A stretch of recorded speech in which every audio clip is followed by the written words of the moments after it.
Ici, la voix de l'Amérique.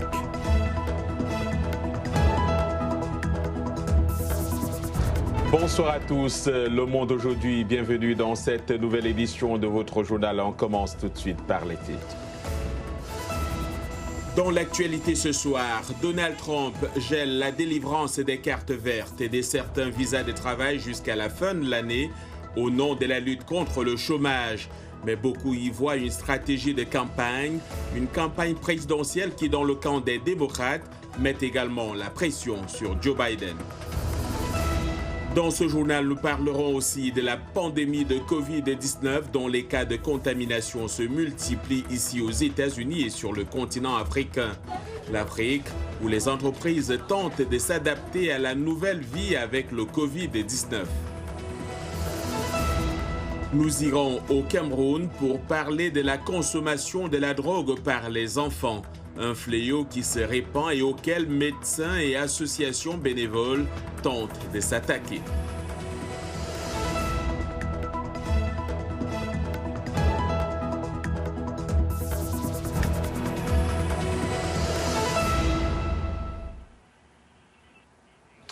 Une fois encore, bonsoir. Ouvrons ce journal par cette actualité ici aux États-Unis. Donald Trump, en campagne pour sa réélection, a décidé lundi du gel des cartes vertes et de certains visas jusqu'à la fin de cette année au nom de la lutte contre le chômage.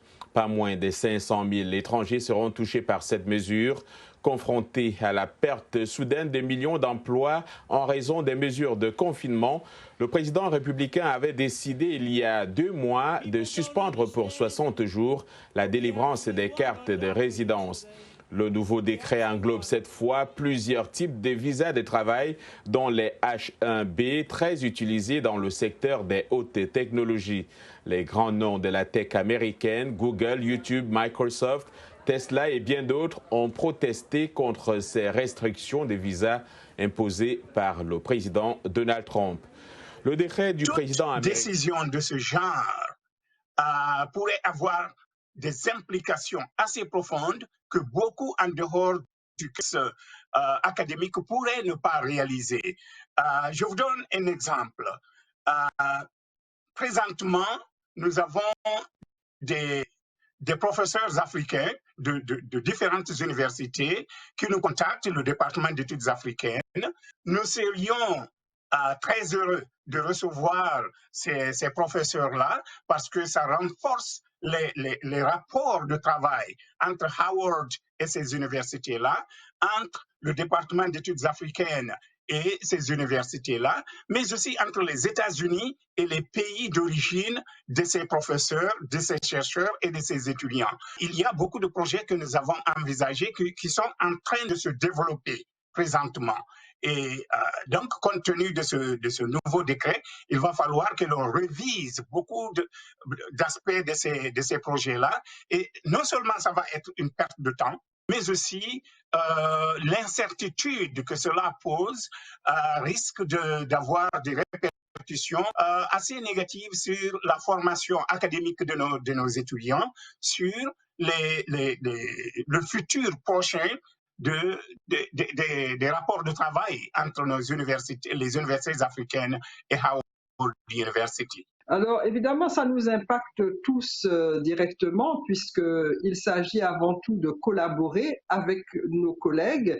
L'échange d'idées, l'échange de méthodes pédagogiques est extrêmement important d'un continent à l'autre puisque notre planète est de plus en plus un village planétaire. Donc, est de plus en plus, si vous voulez, restreinte, de plus en plus petite. Donc, l'échange est d'autant plus important. Certain nombre d'universités, en particulier ce qu'on appelle les Ivy League University, ont réagi à cela et demandent que ce soit reconsidéré. Donc cela montre justement l'importance de ces échanges entre professeurs de différentes facultés de différents pays. Toujours ici aux États-Unis, la pression augmente sur le candidat démocrate Joe Biden pour qu'il adopte des politiques plus progressiste en réponse à la pandémie de coronavirus, au chômage massif et aux protestations généralisées contre les inégalités raciales qui ont radicalement changé la course à la Maison-Blanche. De plus en plus, les militants démocrates de gauche, impatients face aux positions modérées de Biden, exigent un programme avec des changements transformationnels pour dynamiser les électeurs minoritaires et progressistes lors de l'élection présidentielle de novembre. Brian Patten s'est penché sur la question. Dili Diko raconte. Lorsque l'ancien vice-président Joe Biden était sénateur, il a soutenu le projet de loi sur le crime de 1994 qui, selon les critiques, visait les minorités raciales. Désormais, de nombreux Afro-Américains se demandent pourquoi ils devraient voter pour Biden, qui a servi sous le président Barack Obama. C'est une préoccupation légitime. Il devrait être sceptique. Tout ce que je peux dire aux gens, c'est de m'observer, de m'écouter et de me juger en fonction de ce que je fais, de ce que je dis et à qui je le dis. Mettant en avant son leadership expérimenté et sa capacité à travailler avec les républicains, Biden a remporté les primaires présidentielles du Parti démocrate, alors même que la pandémie de coronavirus a mis fin à la campagne. L'approche bipartisane de Biden est mise à rude épreuve car les militants pour la justice sociale estiment qu'il a trop souvent capitulé face aux exigences républicaines. Biden a eu une très longue carrière et a dû prendre des décisions politiques pendant plus de 40 ans. Aujourd'hui, certaines d'entre elles sont considérées comme impopulaires et peu progressistes. Les attentes sont de plus en plus grandissantes en ce qui concerne le choix d'une colistière afro-américaine pour le ticket démocrate. Mais cela pourrait ne pas être suffisant pour rallier les progressistes qui veulent que Biden approuve des réformes de justice pénale qui permettraient de restreindre les pouvoirs de la police. Il n'y a tout simplement pas la possibilité de ne rien faire, d'espérer que les demandes s'apaisent et que le problème disparaisse de lui-même. Je pense que pour résoudre ce problème, il faudrait des politiques audacieuses. Mais même si les progressistes restent insatisfaits face à Biden, ils seront tout de même unis contre Trump. Biden va obtenir le soutien des progressistes, en partie parce qu'ils n'ont nulle part ailleurs pour se ranger.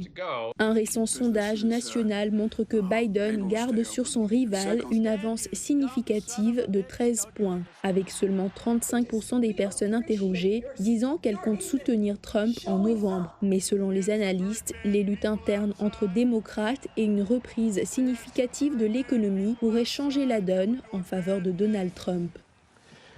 Les Malawites sont retournés aux urnes ce mardi, plus d'un an après l'annulation historique de la réélection du président sortant, Peter Mutharika, en raison des fraudes massives.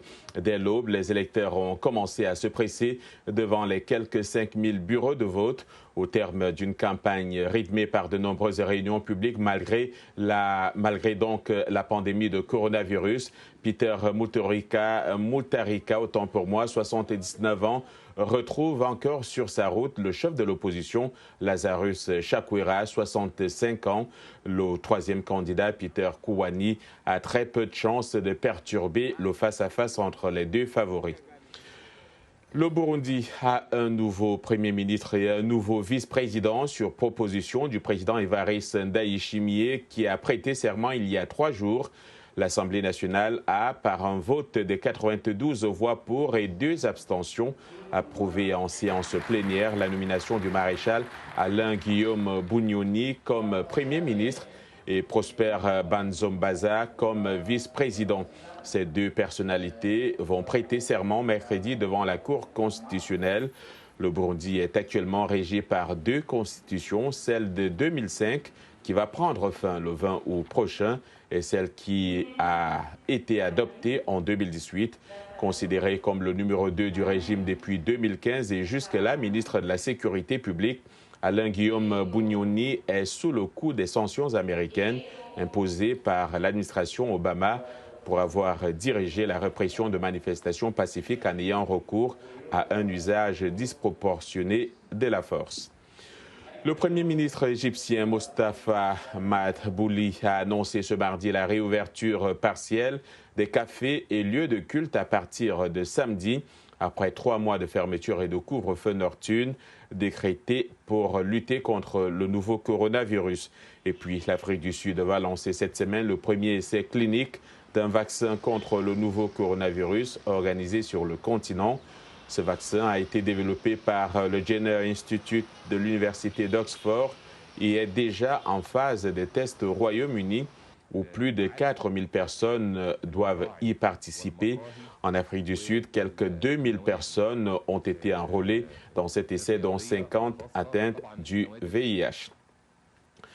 Les industries apprennent à s'adapter à la nouvelle vie avec le nouveau coronavirus sur le continent africain, alors que les chiffres de la pandémie continuent de grimper. Des entreprises, des écoles et même Nollywood au Nigeria s'adaptent pour travailler dans un monde où il faut désormais compter avec le Covid-19. Yacouba Ouedraogo.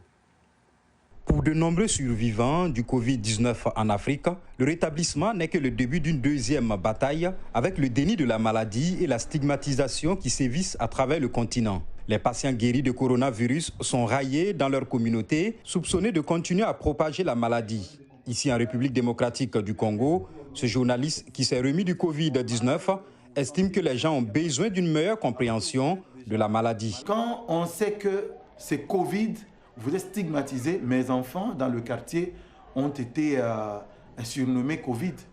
On les appelait Corona. Vous voyez, ça c'est un comportement qui pousse les gens à se cacher.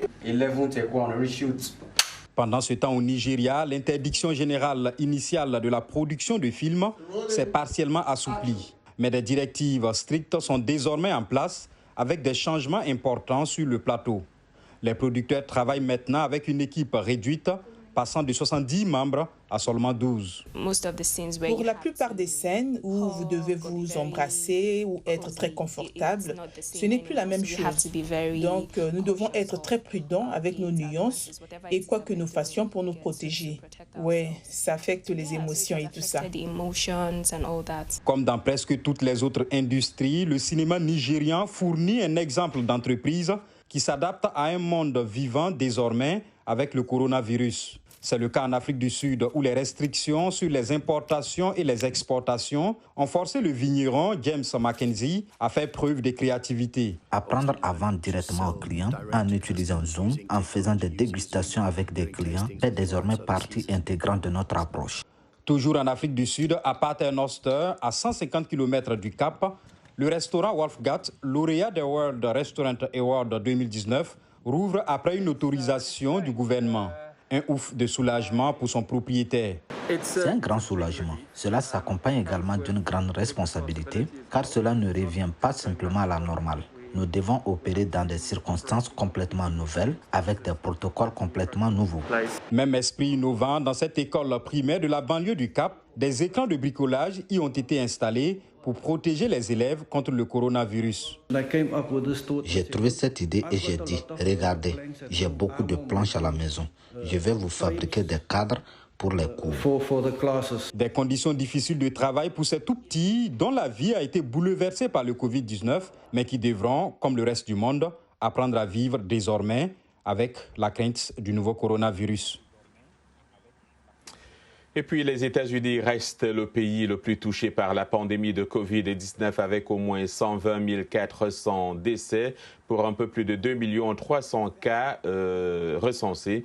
Et la situation est loin de se stabiliser, la moitié des États américains ayant enregistré une augmentation du nombre de nouveaux cas.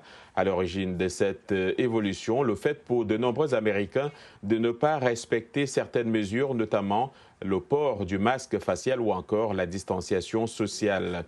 Selon certains experts, il existe aussi de nombreuses personnes asymptomatiques qui pourraient en effet infecter d'autres. Certains membres de l'administration Trump, y compris le docteur Anthony Fauci, ont d'ailleurs été entendus ce mardi au Congrès américain pour parler de la réponse de la Maison-Blanche face au Covid-19. En outre, l'Allemagne a annoncé ce mardi pour la première fois un reconfinement local après l'apparition d'un foyer de contamination dans un grand abattoir de l'ouest du pays où plus de 1550 cas d'infection ont été détectés. Pendant la crise migratoire de 2015 en Europe, les États membres de l'Union européenne avaient promis d'accepter 160 000 demandeurs d'asile en 2 ans. Le gouvernement espagnol s'était engagé à en recevoir près de 18 000. 5 ans plus tard, l'Espagne n'a accordé l'asile qu'à 2 000 personnes, dû en partie à l'opposition de certains Espagnols qui affirment que le Royaume compte déjà trop de migrants, surtout ceux venant d'Afrique, comme vous allez le voir dans ce reportage d'Alfonso Beato. Le récit est signé Thierry Kaoré. En 2019, l'Espagne a enregistré une année record de demandes d'asile avec un peu plus de 118 000, soit le double de l'année précédente. Pourtant, de nombreux migrants qui arrivent dans le pays n'obtiennent pas le statut de réfugiés. Ils sont considérés comme des immigrants irréguliers, ce qui rend leur intégration difficile. Ils arrivent ici illégalement et donc il leur est impossible d'obtenir un emploi formel. La plupart des demandes d'asile proviennent du Venezuela qui traverse une crise économique et politique. En ce qui concerne l'octroi de visas, l'Espagne préfère les latino-américains aux personnes venant des pays africains selon les données du gouvernement. Les latino-américains ont avec l'Espagne des liens linguistiques et culturels plus solides que les Africains. Les militants appellent cela un racisme subtil et institutionnalisé. Nous avons réalisé au fil des ans que le racisme est dans la structure, c'est-à-dire que l'État lui-même génère du racisme, non seulement dans les forces de sécurité publique, qui à leur tour répondent à une logique d'État raciste. Les migrants qui travaillent dans l'économie informelle espagnole, en particulier les marchands ambulants qui colportent des biens piratés sans autorisation, se plaignent du profilage racial par la police qui les chasse constamment. Pour eux, le sentiment d'insécurité est toujours là. Le racisme institutionnel est la racine du racisme, parce que si l'État ne me protège pas, si l'État ne le fait pas pour moi, ces policiers ne me respecteront pas, sa société ne me respectera pas non plus. Des vêtements sont fabriqués et vendus dans ce magasin de Barcelone qui sert également de siège de fortune à un syndicat de migrants vendeurs de rue. Ces organisateurs craignent que leur cri d'alarme ne tombe dans l'oreille d'un sourd. Ceux qui sont au pouvoir savent déjà que nous n'avons pas de passeport ou de carte d'identité nationale pour voter et ils s'en moquent. Dans un système où ils n'ont pas droit à des opportunités, la survie devient difficile. Travailler illégalement en tant que vendeur de rue ou dans les fermes est devenu la seule alternative pour ceux qui choisissent de venir en Espagne. Vous regardez Le Monde aujourd'hui en direct de Washington sur VOA Afrique.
Merci de nous rejoindre pour cette seconde partie de votre journal. John Linden, de retour avec vous.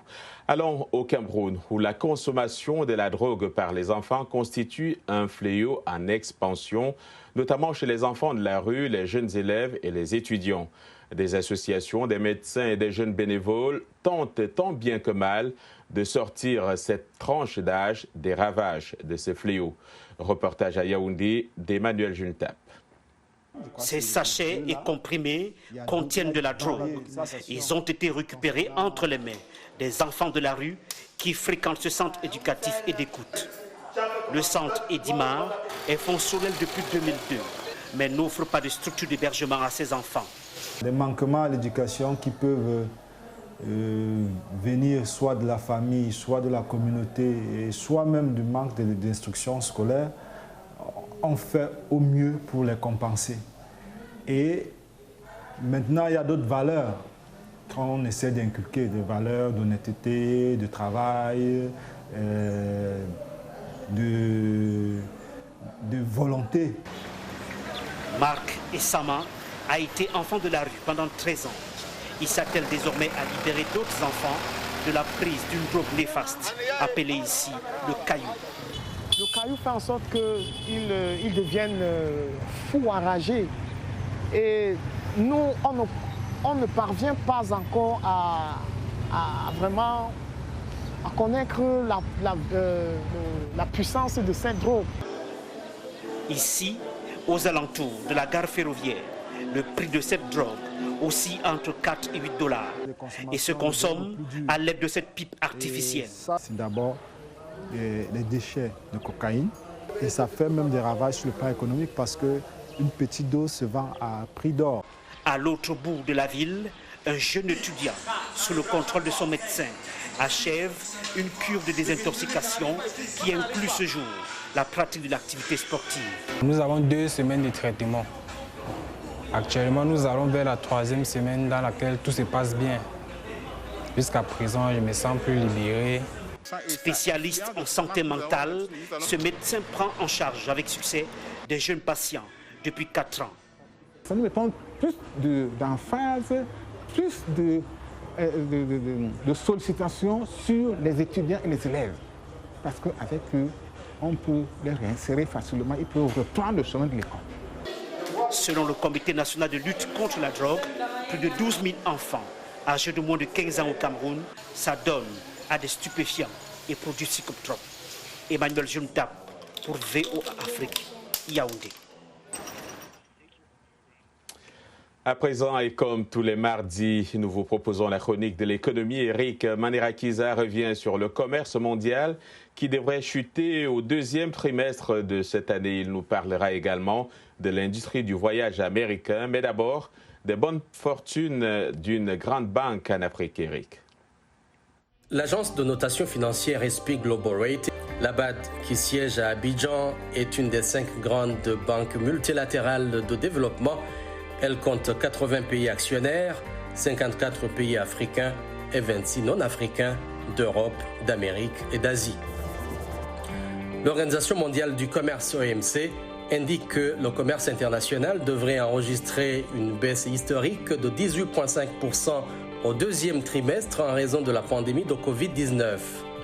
Mais la contraction sera moins grave que prévu, dit le directeur général de l'OMC, Roberto Acevedo. Selon les dernières statistiques de l'OMC, le volume du commerce des marchandises a régressé de 3% en glissement annuel au 1er trimestre.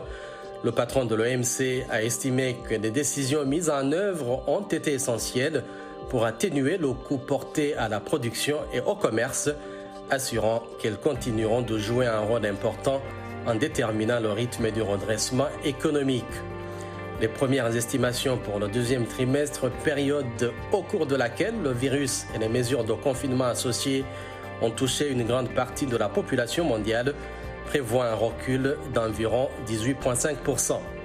Pour assurer une forte reprise de la production et du commerce en 2021, il faudra que les politiques budgétaires, monétaires et commerciales aillent toutes dans le même sens, prévient l'OMC. Chez l'oncle Sam, l'industrie du voyage est durement frappée par la pandémie de Covid-19. Elle regroupe le secteur de l'hôtellerie et de la restauration, des loisirs ainsi que l'industrie des transports, dont le transport aérien. Selon une étude récente réalisée pour le compte de la US Travel Association, les dépenses de voyage domestiques vont diminuer de 40% cette année, tombant à 583 milliards de dollars. Les dépenses de voyage émanant des visiteurs étrangers vont chuter de 75%, passant de 155 milliards en 2019 à 39 milliards. Le taux de chômage a grimpé à 51% quand le chômage pour l'ensemble de l'économie s'élevait à 13,3% le mois dernier. Au 1er mai, 8,1 millions d'emplois ont été perdus rien que dans l'industrie du voyage. Avant la pandémie de coronavirus, l'industrie du voyage contribuait ainsi à hauteur de 2 600 milliards de dollars à l'économie américaine, soutenant 15,8 millions d'emplois américains selon les données publiées. Le secteur a permis de dégager un excédent commercial de 69 milliards de dollars l'an dernier. La Fédération américaine du voyage presse le Congrès de venir en aide à ce secteur en vue de ramener les emplois perdus. Restons en économie et toujours dans les airs. La pandémie de Covid-19 hypothèque l'avenir de nombreuses compagnies aériennes en Afrique. Déjà fragiles avant même la crise provoquée par le nouveau coronavirus, elles subissent maintenant les effets des suspensions de vols et fermetures de frontières. Des compagnies comme la sénégalaise Transair menacées de faillite si la situation perdure. Images et propos recueillis par l'agence France Presse, le récit est de Mohamedou Oumfa. C'est quasiment tout le secteur du transport aérien qui traverse une zone de turbulence. Mais l'horizon est encore plus incertain pour certaines compagnies africaines comme Transair. Cette compagnie privée sénégalaise, créée il y a seulement 10 ans, subit de plein fouet les effets de la pandémie du Covid-19. Elle ne peut plus transporter les passagers vers la dizaine de destinations qu'elle desservait avant la fermeture des frontières au Sénégal et dans les pays d'Afrique de l'Ouest. Pourtant, au moins une fois par semaine, la compagnie doit faire décoller ses avions, même si aucun passager n'est à bord. Cela est nécessaire pour répondre à certaines normes de navigabilité. En faisant tourner les avions, ça fait tourner les pilotes aussi. Ce qui fait que les pilotes, eux, ont besoin d'un point de vue réglementaire et puis d'un point de vue simplement compétence aussi de voler régulièrement. Donc on a toujours la butée des 90 derniers jours dans lesquels on doit faire 3 atterrissages et 3 décollages. Donc ça permet, en faisant ça, ça permet de garder les avions et les pilotes prêts à reprendre du service. En plus de permettre aux pilotes de rester actifs et aptes à reprendre du service, les moteurs et la chaîne mécanique doivent fonctionner pour que les avions soient opérationnels au moment de la reprise. Seulement, cette routine a un coût. 1 heure de vol pour ces 4 avions Embraer et 2 Boeing coûte plus de $1100 rien qu'en carburant. En plus de ces frais de maintenance, il faut continuer à payer les pilotes et autres personnels. Des charges que la compagnie pourrait ne plus être capable de supporter. Transair aujourd'hui a 100 employés qui n'ont jamais eu de difficultés, qui ont toujours été payés avant le Covid-19. Donc c'est la première fois dans l'histoire de 10 ans en tout cas de compagnie où j'ai des craintes aujourd'hui de pouvoir payer vraiment, honorer en tout cas mes engagements d'employeur vis-à-vis de mes employés. Certains pays commencent à rouvrir leurs frontières et c'est une bonne nouvelle pour Transair. Mais il lui faudra du temps pour renouer avec ses 60 vols hebdomadaires d'avant la pandémie.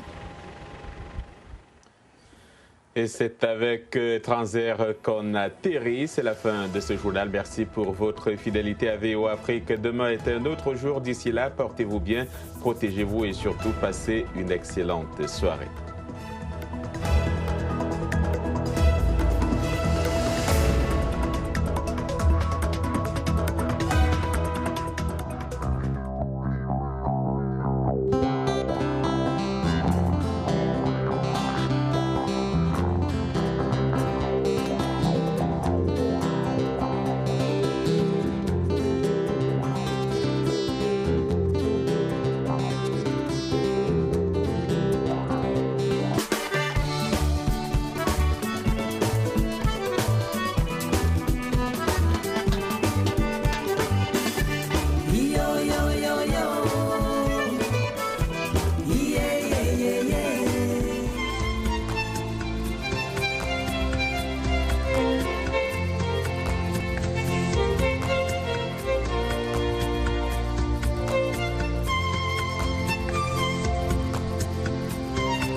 مثلا